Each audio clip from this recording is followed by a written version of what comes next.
السلام علیکم ورحمۃ اللہ وبرکاتہ۔ بسم اللہ الرحمن الرحیم۔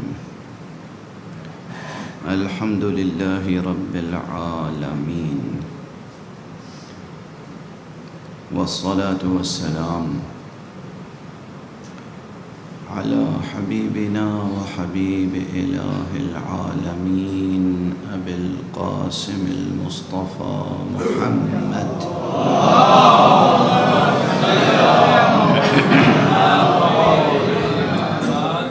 وعلى اہل بیتہ الطیبین الطاہرین، اما بعد۔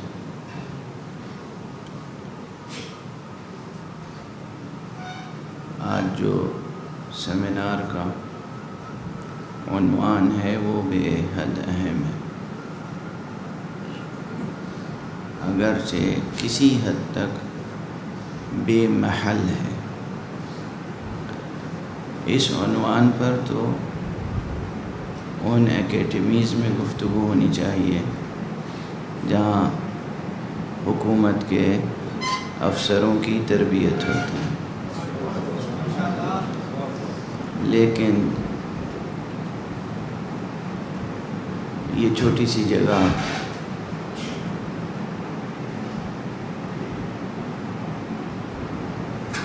اس سے بھی مایوس نہیں ہوا جا سکتا۔ امید کی جا سکتی ہے اور حق سبحانہ و تعالی سے دعا کی جا سکتی ہے کہ ہمارے معاشرے سے یہیں کوئی بچہ، کوئی نوجوان ایسا ابھرے جو اس ملک کی قسمت کو بدل دے۔ اب اس لیے ایسا کچھ بے محل بھی نہیں ہے۔ گفتگو کا عنوان انسانی زندگی اور خاص طور سے معاشرتی زندگی کی سب سے بڑی اور بنیادی ضرورت سے متعلق ہے۔ حکمرانی، حکومت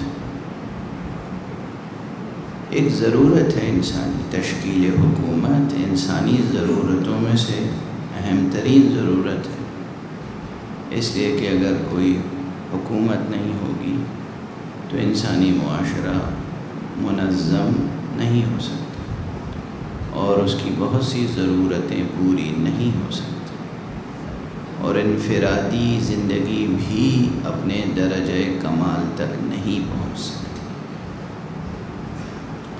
انسان اجتماعی زندگی کے ساتھ ہی درجہ کمال تک پہنچتا ہے، اور اسی لیے اسلام میں رہبانیت کی مخالفت کی گئی ہے۔ بہت سے ایسے جہات و جوانب ہیں حیات انسانی کے، حیات فردی کے بھی، ایک فرد کی زندگی کے بھی بہت سے ایسے ابعاد ہیں، ایسے ڈائمنشنز ہیں، ایسے جہات و جوانب ہیں کہ وہ اپنے درجہ کمال تک نہیں پہنچ سکتے جب تک کہ وہ معاشرے میں زندگی بسر نہ کریں۔ اس لحاظ سے معاشرے کی تنظیم و تشکیل و تربیت بنیادی ترجیحات میں سے ہے، اور اسے تقریباً دنیا کے تمام متمدن اور مہذب معاشرے تسلیم بھی کرتے ہیں۔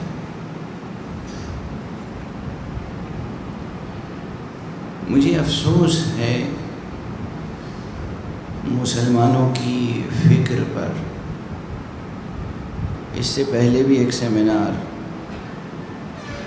اس سے ملتے جلتے ایک موضوع پر ہوا تھا، تو ہمارے جو عزیز دوست سیمینار کنڈکٹ کر رہے تھے انہوں نے اپنی گفتگو یہاں سے شروع کی کہ قرآن مجید کی کسی آیت میں حکمرانی کے طور طریق پر کوئی روشنی نہیں ڈالی گئی ہے، نہیں ڈالی گئی،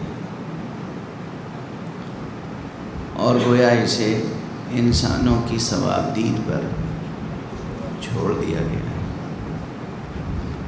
اور میں نے اس وقت بھی عرض کیا تھا، پھر یاد دہانی کے طور پہ عرض کر رہا ہوں کہ یہ کتنی بڑی زیادتی ہے، کتنا بڑا ظلم ہے قرآن مجید کے ساتھ، اور کیسا تضاد فکر و نظر ہے۔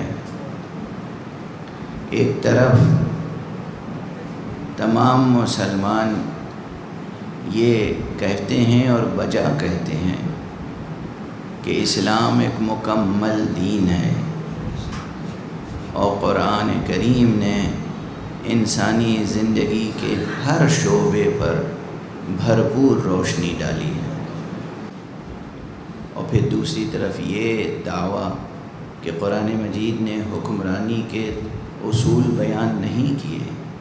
اس کے معنی یہ ہے کہ انسانی زندگی اور انسانی معاشرے کے سب سے بنیادی رخ پر کوئی روشنی نہیں ڈالی۔ یہ تضاد ہے، اور یہ تضاد صرف اس لیے ہے، یہ جان بوجھ کر بات کہی جاتی ہے تاکہ ہمارے لیے اپنی غلط کاریوں کا جواز مل جائے۔ ہم جیسے چاہیں حکومت بنائیں اور کوئی ہمارے آڑے نہ آئے۔ ہم یہ کہتے رہیں کہ قرآن مجید میں تو کوئی نظام حکومت انٹروڈیوس کیا ہی نہیں گیا ہے، اور بہرحال حکومت قائم کرنا ایک ضرورت بھی ہے۔ اس ضرورت کا علم اللہ کو نہیں تھا، رب کو اس ضرورت کا علم نہیں تھا۔ نبی رحمت صلی اللہ علیہ وآلہ وسلم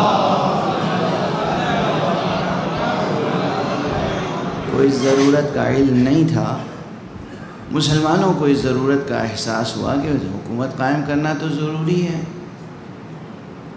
اور اس لیے کسی نہ کسی صورت سے حکومت قائم ہوگی، چاہے اچھے طریقے سے قائم ہو جائے اور چاہے ظلم و زیادتی کر کے قائم کرنا پڑے، مگر حکومت قائم کرنی پڑے گی،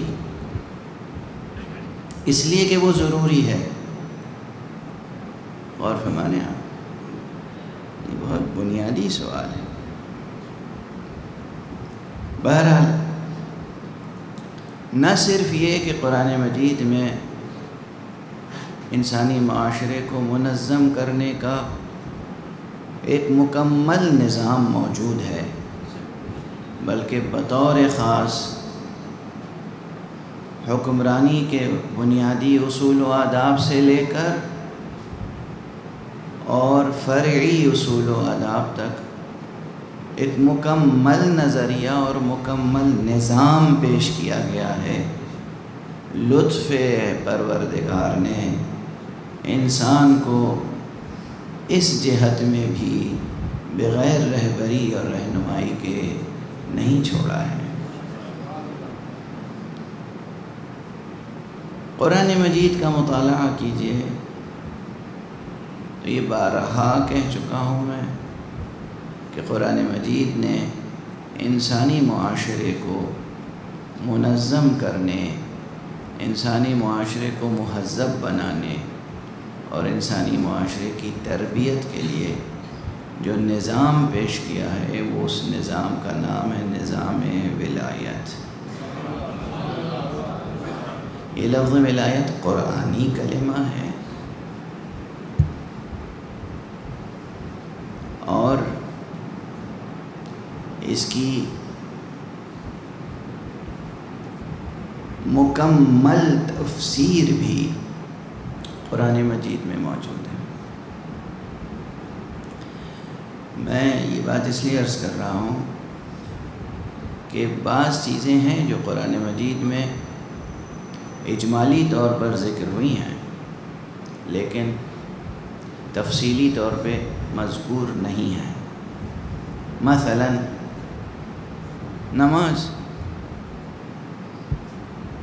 نماز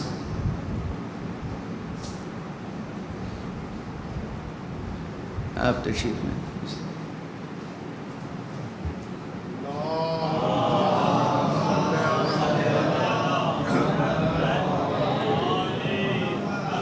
نماز ستون دین ہے، عمود دین ہے.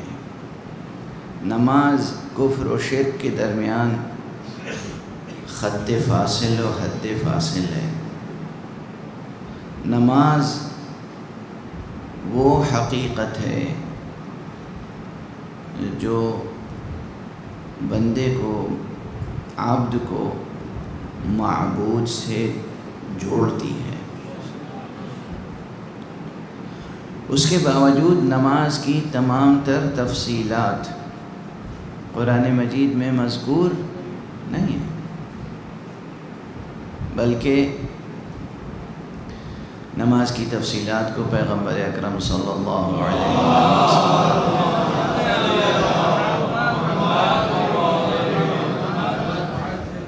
کی شخصیت پر چھوڑا گیا، اور آپ کی زبان مبارک سے یہ بات سامنے آئی کہ صلو کما رأیتمونی اصلی، تم نماز پڑھو اس طرح سے جیسے مجھے نماز پڑھتے ہوئے دیکھو. جس طرح میں نماز پڑھتا ہوں اس طرح نماز پڑھو. اسی طرح اور عبادات. لیکن ولایت کی حقیقت کو مختلف آیات میں، مختلف اسالیب میں قرآن مجید نے واضح سے واضح تر طور پر بیان فرمایا، اس کی جزئیات کے ساتھ. اور اس کے بعد ان تفصیلات قرآنیہ اور جزئیات قرآنیہ، یعنی تمام بیانات قرآنیہ کو نبی کریم صلی اللہ علیہ وآلہ وسلم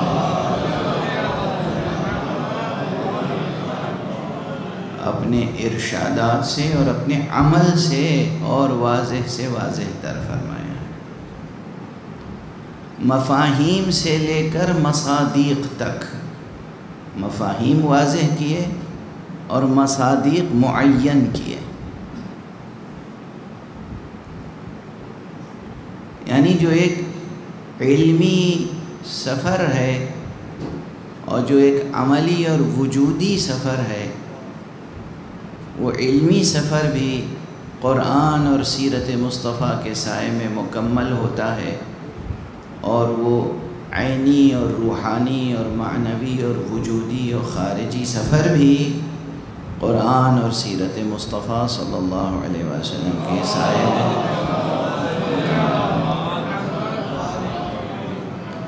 معانی و مفاہیم ولایت کی وضاحت سے لے کر غدیر خم میں تعیین مصداق تک سفر مکمل ہوا. جو آپ نے فرمایا من کنت مولا فہذا علی مولا، یہ مصداق کا تعین ہے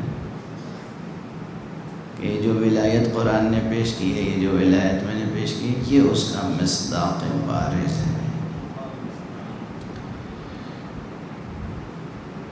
یہ ولایت جو نظریہ و نظام حکومت الہیہ یا حکومت قرآنیہ یا حکومت اسلامیہ ہے، اس کی اساس کیا ہے، اس کی نظریاتی بنیادیں کیا ہیں، اس کے عملی طریقہ کار کیا ہیں، اور اس کی اخلاقیات کیا ہے. یہ تین عنوانات بہت اہم ہیں. ایک طالب علم کے لیے مرحلہ بمرحلہ پہلے یہ جاننا چاہیے کہ بنیاد کیا ہے،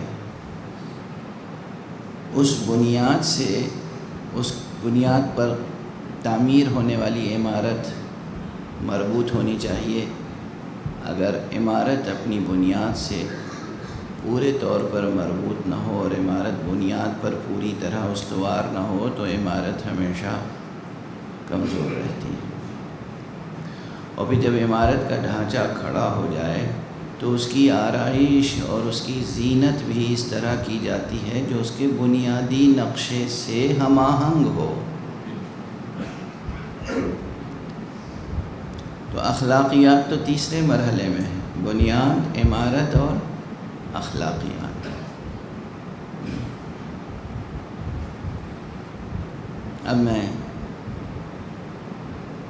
مختصراً عرض کروں کہ اگر ایک لفظ میں پوچھا جائے، کہا جائے کہ ایک لفظ میں جواب دیں کہ اسلام میں حکمرانی کا بنیادی اصول کیا ہے، ایک لفظ میں، تو کیا جواب ہوگا؟ یاد ہے نا میرا مزاج یہ ہے کہ میں اس طرح کے چھوٹے چھوٹے سوال و جواب آپ حضرات کے حوالے کرتا رہتا۔ یاد ہوگا کہ میں نے بارہا عرض کیا ہے کہ اگر ایک لفظ میں پوچھا جائے کہ قرآن مجید کا موضوع کیا ہے تو جواب ہے توحید۔ اگر پوچھا جائے قرآن مجید کا عملی پیغام کیا ہے، ایک لفظ میں، اگر بہت سے الفاظ میں تو ظاہر نماز، روزہ، حج، زکوٰۃ، خمس، جہاد، امر بالمعروف، نہی عن المنکر، تولا، تبرع وغیرہ وغیرہ، معاملات میں، احکام میں، حدود، دیات، شہادات، زندگی کا ہر شعبہ سب عمل سے تعلق رکھتا ہے۔ یہ سب تفصیلات ایک لفظ میں، اور وہ لفظ بھی قرآنی ہو۔ اگر پوچھا جائے کہ قرآن مجید کا عملی پیغام کیا ہے ایک لفظ میں تو جواب ہوگا تقویٰ،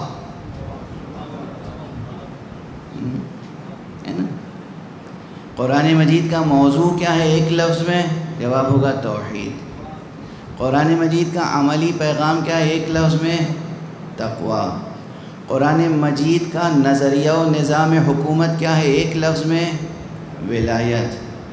قرآن مجید کے دیے ہوئے نظام حکومت کا سب سے بنیادی اصول کیا ہے ایک لفظ میں، جواب ہوگا عدل۔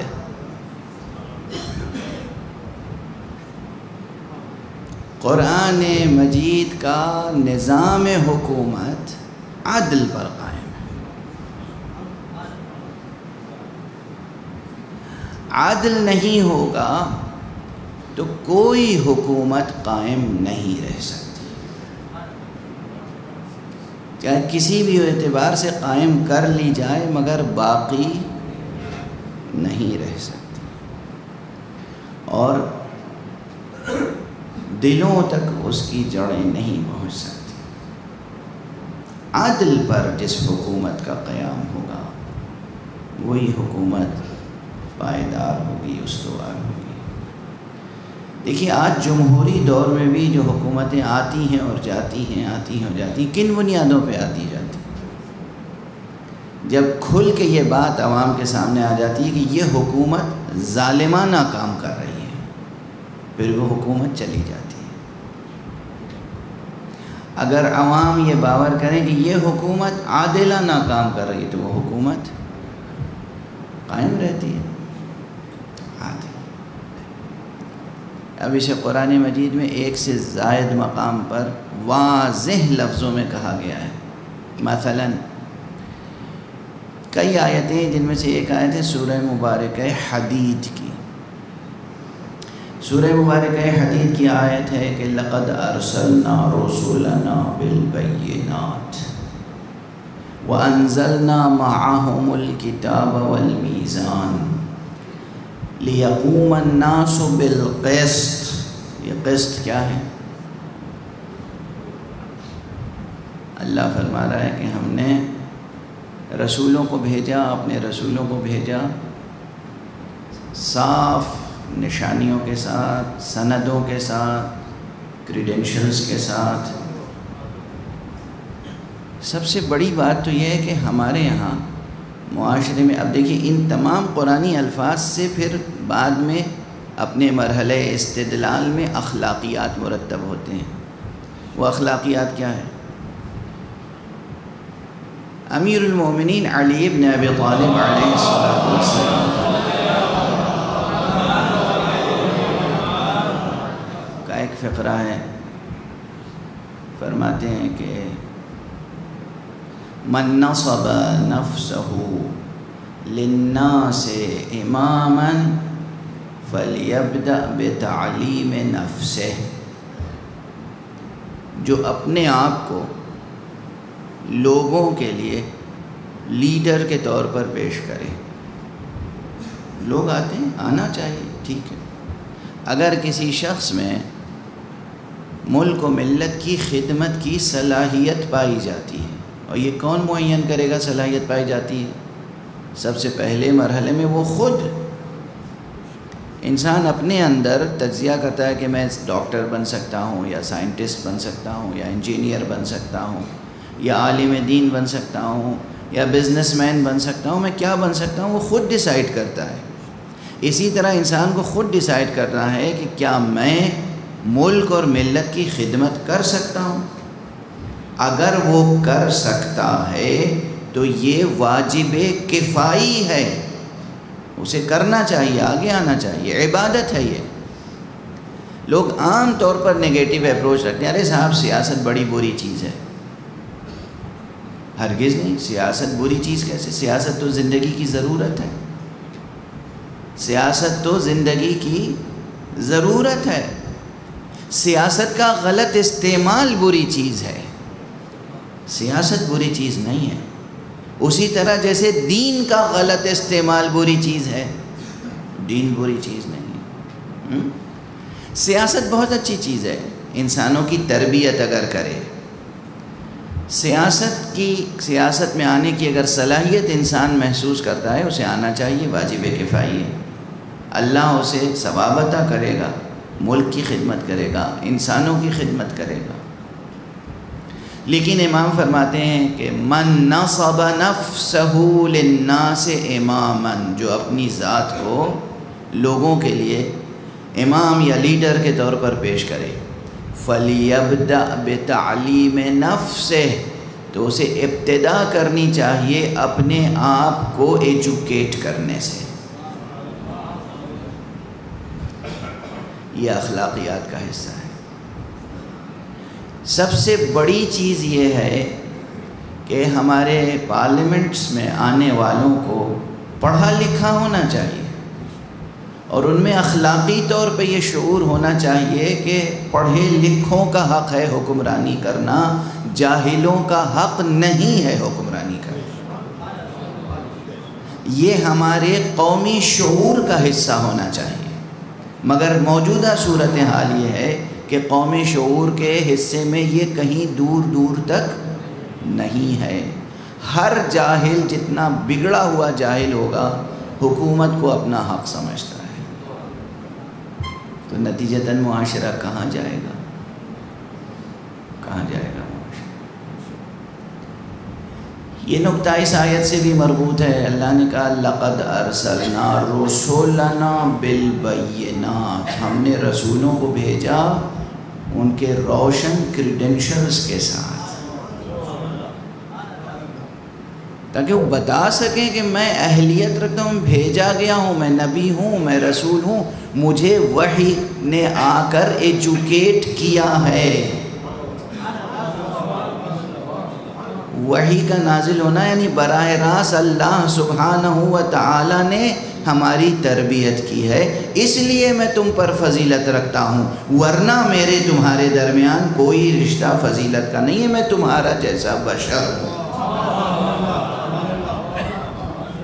وہاں بھی ہے یہ جہاں سردار انبیاء کی زبان سے بات کہی گئی سورہ مبارکہ کہف میں، اور اس کے علاوہ بھی کہ قل انما انا بشر مثلکم یوحی الی، کہ یہ میں حقیقتاً تمہارے جیسا بشر ہوں، مگر یہ ہے کہ میرے پاس وحی آتی ہے، یعنی اللہ علم عطا کرتا ہے. یہ دونوں اخلاقیات ہیں، اپنے کو عوام کے برابر سمجھنا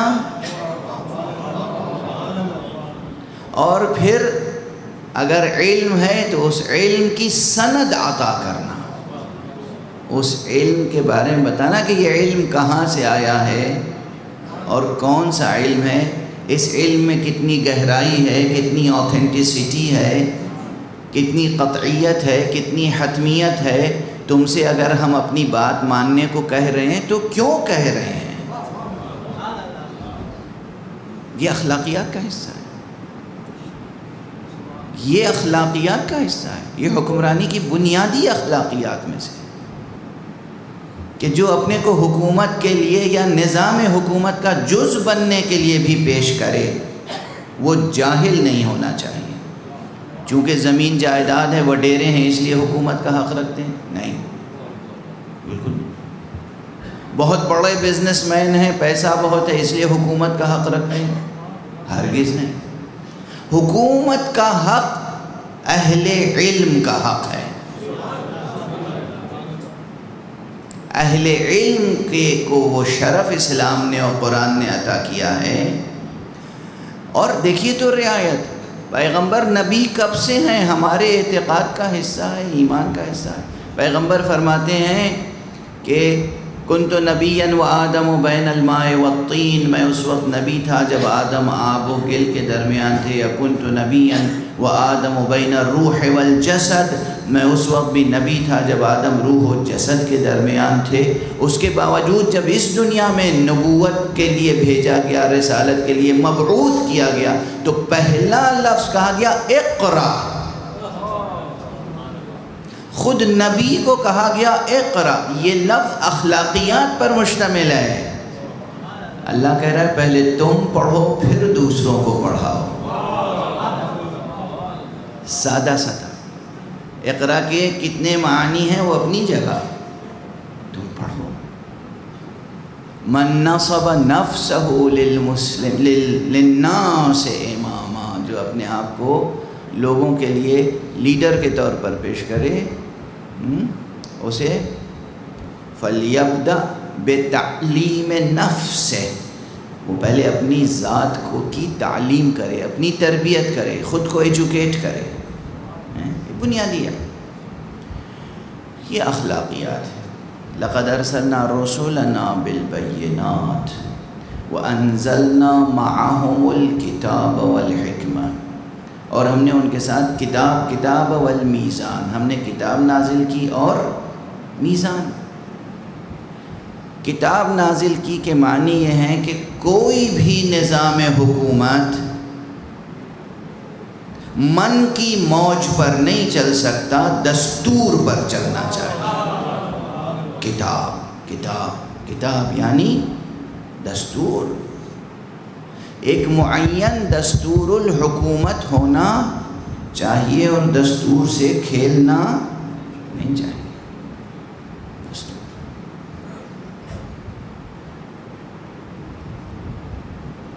یہ دستور کے ساتھ، دستور اپنی جگہ، صرف کتاب نہیں کہا۔ کہیں اللہ نے نبیوں کو جب بھیجا ہے تو ان کے ساتھ بھی کہا ان کی ذمہ داری ہے یعلمہم الکتاب والحکمہ، کہیں کتاب کے ساتھ حکمت ہے، اور یہاں اس آیت میں جو حکومت سے متعلق ہے الکتاب والمیزان کا۔ میزان یعنی ترازو، ترازو یعنی عادل، انصاف۔ اس لیے میں نے کہا کہ بنیادی جو اصول ہے وہ عدل ہے۔ ایک لفظ میں اگر کہا جائے کہ نظام حکومت کیا ہے، قرآنی اور الہی اور اسلامی، جواب ہے ولایت۔ اس نظام کی اساس کیا ہے ایک لفظ میں؟ عادل۔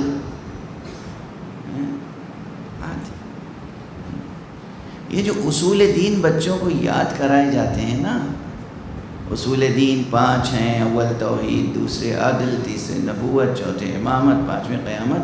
اس میں شخص کی تربیت سے لے کر معاشرے کی تربیت تک، مسجد سے لے کر پارلیمنٹ تک ہر چیز شامل ہو جاتی ہے۔ یہ معنی ہے کہ دین مکمل ہے۔ توحید کے بعد دوسری اساس ہم کسے کہتے ہیں؟ عادل۔ عادل، البتہ عادل کے مراتب ہیں۔ ٹھیک ہے.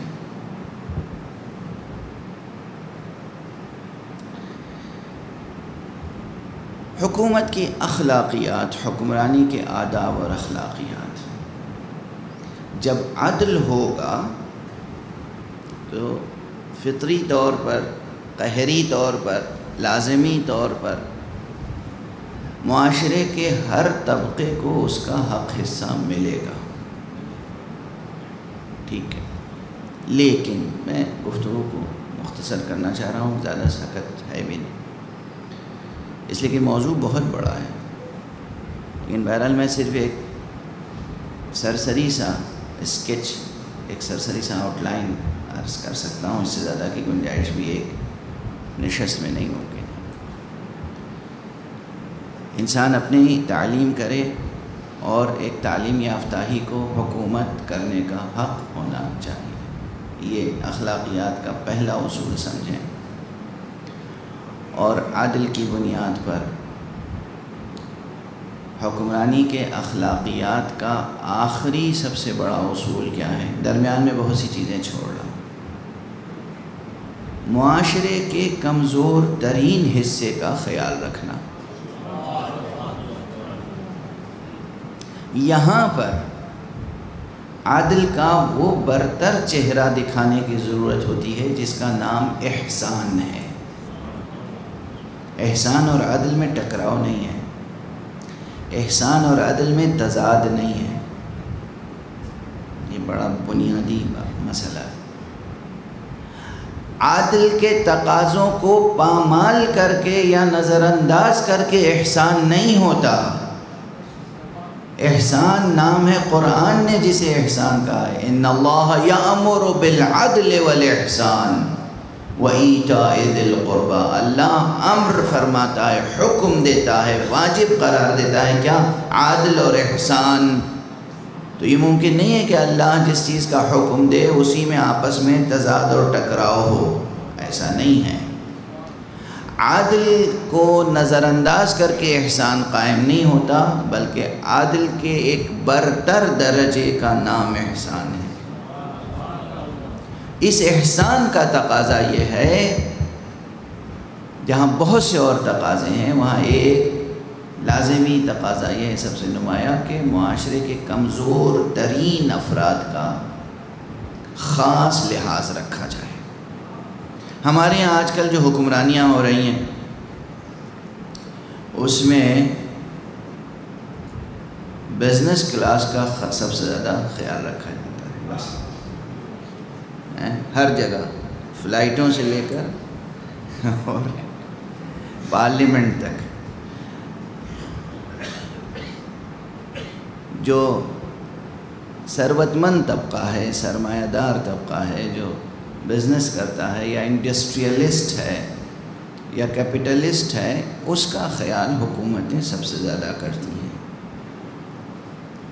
حقیقت یہ ہے کہ معاشرے کے کمزور طبقوں کا خیال دور دور تک حکمرانوں کے ذہنوں میں نہیں ہے. اور جب حکمران غریبوں کی بات کرتے ہیں تو اس کے علاوہ کچھ نہیں کہ وہ جھوٹ بولتے ہیں اور فریب دیتے ہیں. اس کے علاوہ کچھ نہیں ہے.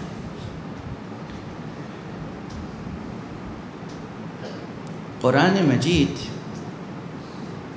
کے بعض مقامات ایسے ہیں جہاں رونگٹے کھڑے ہو جاتے ہیں اور اہل دین کے لیے بھی قابل توجہ بات ہے. آپ دیکھیں کہ قرآن مجید کے وہ جتنے سورے جو مکے میں نازل ہوئے ہیں، مکے میں اسلامی نظام حکومت تو نہیں تھا، لیکن دین انٹروڈیوس کیا جا رہا تھا. اور حیرت انگیز نکتہ یہ ہے کہ انتہائی دقیق اور عمیق فلسفیانہ مسائل انہی آیتوں اور سوروں میں موجود ہیں جو مکے میں نازل ہیں.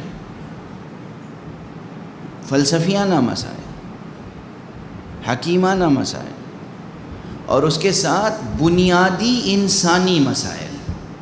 اس کو جوڑا ہے اصول دین سے قرآن مجید نے. میں ایک مثال صرف دے دوں. دین کے معنی کیا ہیں؟ ایک تو دین یعنی پورا دین، اصول دین، فروع دین، ریلیجن. اور قرآن مجید نے لفظ دین کو استعمال کیا ہے آخرت کے معنی میں بھی، ہے نا. بسم اللہ الرحمن الرحیم، الحمدللہ رب العالمین، الرحمن الرحیم، مالک یوم الدین. یوم الدین سے مراد کیا ہے؟ روز جزا، روز آخرت. تو دین کے دو معنی ہیں، ایک دین کے معنی ہیں روز آخرت، اور ایک دین کے معنی ہے کل دین. اب ذرا ایک وہ سورہ پڑھیے جو مکے میں نازل ہوا. دین کے واجبات بنیادی کیا ہیں؟ ملائے حرم صرف نماز کی تاکید کرتا ہے. جب نماز بھی واجب نہیں کی تھی اللہ سبحانہ و تعالیٰ نے، اس وقت یتیموں اور مسکینوں کی خبرگیری واجب قرار دی تھی. سورہ ہے قرآن مجید میں بسم اللہ الرحمن الرحیم، ارأیت الذی یکذب بالدین، ارأیت الذی یکذب بالدین، ارأیت الذی یکذب بالدین. کیا تم نے دیکھا اسے جو دین کو جھٹلاتا ہے؟ فذالک الذی یدع الیتیم ولا یحض علی طعام المسکین. یہ وہ ہے جو یتیم کو نظر انداز کرتا ہے اور ناداروں کی فکر نہیں کرتا، ناداروں کے لیے کوئی تاکید نہیں کرتا. اس کے نظام میں وہ مسکین جسے 2 وقت کی، 1 وقت کی روٹی میسر نہیں ہے، اس کا کوئی لحاظ نہیں ہے. یہ دین کا منکر، یہ ہے دین کا منکر. کیا یہ آیتیں نماز کی آیت نازل ہونے کے بعد منسوخ ہو گئی؟ کیا نماز و روزہ اور حج جب واجب ہوا تو یہ آیتیں منسوخ ہو گئیں؟ یہ اپنی قوت کے ساتھ باقی ہیں. اس لیے کوئی بھی اسلامی نظام آج پرائیویٹ طریقے سے یتیم خانے انجمنیں قائم کرتی ہیں، انڈیویجولز قائم کرتے ہیں، مذہبی ادارے قائم کرتے ہیں. حکومت پاکستان نے کوئی یتیم خانہ قائم کیا ہے؟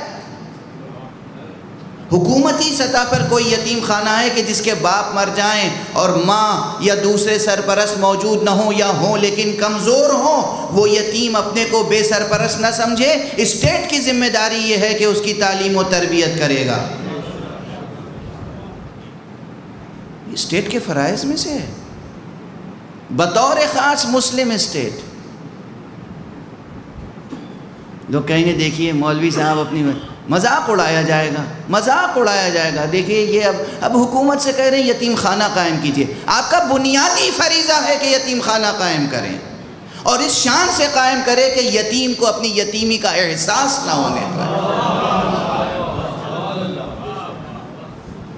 ورنہ حق نہیں ہے حکومت کرنے کا. قرآن آپ کے سامنے ہونا چاہیے. قرآن. اگر آپ یتیم کا خیال نہیں کرتے تو آپ روز جزا کے منکر ہیں، آپ وحی الہی کے جھٹلانے والے ہیں، دین کے منکر ہیں. یتیم، ارأیت الذی یکذب بالدین فذالک الذی یدع الیتیم. کیا تم نے دیکھا کہ جو دین کا منکر ہے وہ کون ہے؟ وہ ہے جو یتیم کو بے سہارا چھوڑ دیتا ہے، اور وہ ہے جو مسکین کی فکر نہیں کرتا. مسکین کون؟ جس کا براہ راست روزی روٹی کا وسیلہ نہ.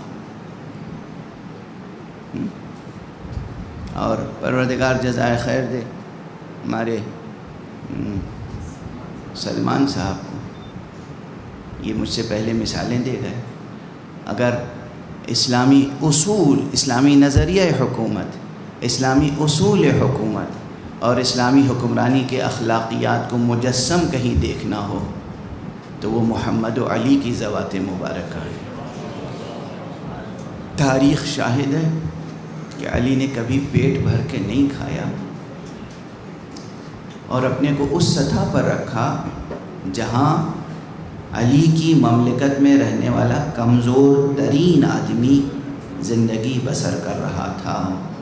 آج کیا تمام اسلامی ملکوں کے ہم سربراہ، چاہے وہ سعودی عرب کے سربراہ ہوں، اور چاہے وہ پاکستان کے سربراہ ہوں، اور چاہے یونائٹڈ عرب ایمریٹس کے سربراہ ہوں، قطر کے ہوں، دبئی کے ہوں، کہیں کے بھی ہوں، سیریا کے ہوں، کہیں کے بھی ہوں، کیا ان کی سطح زندگی وہی سطح زندگی ہے جو ان کی حکومت میں رہنے والے کمزور ترین لوگوں کی سطح زندگی ہوتی ہے؟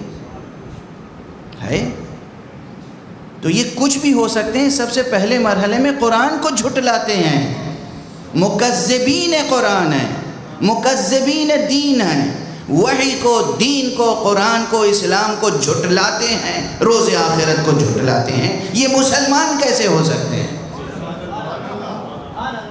نہ یہ مسلمان ہیں، نہ اچھے انسان ہیں، درندے ہیں.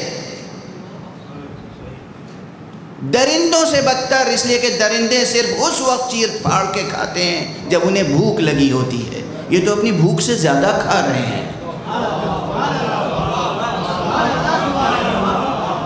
اپنی ضرورت سے زیادہ کھا رہے ہیں.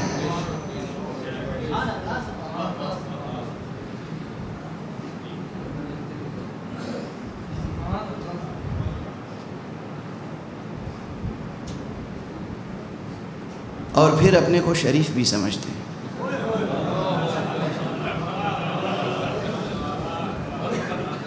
ہر طرح کی شرارت و درندگی. اس کے بعد مسئلہ ہے، ساری دنیا کا مسئلہ ہے، گلوبل ایشو ہے یہ. اپنے کو آنیسٹ، ڈسپلنڈ، ہمدرد ہر طرح کا سمجھتے ہیں. سب کی بات کر رہا ہوں، کسی ایک فرد کی بات نہیں ہے. اگر کسی ایک فرد کی طرف آپ کا ذہن جائے تو آپ کے ذہن کا فتور ہے، میرے بیان کا خلل نہیں ہے. کوئی بھی ہو کرسی حکومت پر. میں نے تو سعودی عرب سے بات شروع کی ہے، میں نے UAE سے بات شروع کی ہے. کسی ایک ملک کی بات نہیں کر رہا ہوں، جہاں بھی مسلمان رہ رہے ہیں بطور خاص. اور پھر یہ انسانی مسئلہ ہے، یہ تو انسانی مسئلہ ہے، یہ انسانی مسئلہ ہے. میں نے UN سے متعلق بھی ممبر سے یہ بات کہی ہے راول پنڈی میں کہ اس وقت یونائٹڈ نیشنز کے لوگ اپنا شریفانہ چہرہ دکھاتے ہیں. یہ صرف دنیا کے بدترین کیپٹلسٹس کے بروکرز ہیں اور کچھ نہیں ہے. ان کی حقیقت و حیثیت کچھ نہیں ہے. دنیا کے جو سرمایہ پرست ہیں، بڑے بڑے خونخوار، یہ ان کے ایجنٹس ہیں اور ان کے مفادات کے لیے کام کر رہے ہیں. قومیتوں سے، قوموں سے، ملکوں سے اور آئندہ نسلوں سے ایک گندا کھیل کھیل رہے ہیں. عراق میں کیا ہو رہا ہے، سیریا میں کیا ہو رہا ہے، فلسطین میں کیا ہو رہا ہے، ایران کے ساتھ کیا سلوک ہو رہا ہے، آپ کے ملک پاکستان کے ساتھ کیا سلوک ہو رہا ہے. بے امنی، بے چینی کیوں ہے؟ نہ ان کے اصول قرآنی اصول ہیں، نہ فروع قرآنی فروع ہیں، نہ اخلاقیات قرآنی اخلاقیات. بس اس سے زیادہ میں گفتگو کرنے کی اب طاقت و سکت نہیں رکھتا ہوں اور اخلاقی جواز نہیں رکھتا ہوں، اس لیے کہ جب غصہ آ جائے تو انسان کو خاموش ہو جانا چاہیے. اخلاقیات حکمرانی اساس عدل ہے، اور پہلی اخلاقیات یہ ہے کہ حکمراں کو خود کو پہلے ایجوکیٹ کرنا چاہیے، حکمرانی کے لائق بننا چاہیے. اور سب سے بلند اخلاقیات یہ ہے کہ حکومت اسے کرنی چاہیے جو اپنی مملکت کے کمزور ترین طبقے کا خیال کرے، بطور خاص یتیم اور مسکین، یتیم اور مسکین. وآخر دعوانا ان الحمد للہ رب العالمین.